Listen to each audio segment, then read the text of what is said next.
কিছু কিছু মেডিসিন খেলে যেমন তার সাইড এফেক্ট দেখতে পাওয়া যায়, ঠিক তেমনই ঘুরতে গেলেও কিন্তু তারও একটা সাইড এফেক্ট দেখা যায়। কি বলো তো?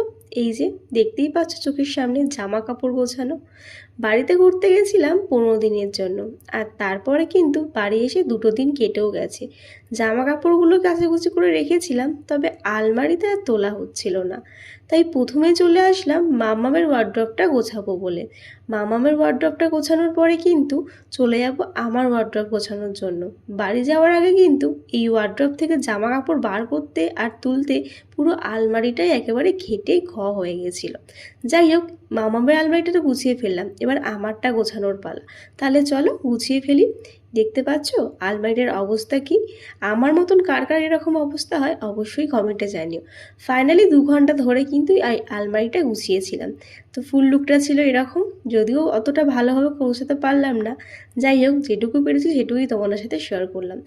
অবশ্যই কিন্তু আমি আলমারি গোছানোর এই প্রকল্পটা শেষ করলাম। তাহলে চলো আজকের মতন টাটা, দেখা হচ্ছে নেক্সট ভিডিওতে। বাই সবাইকে।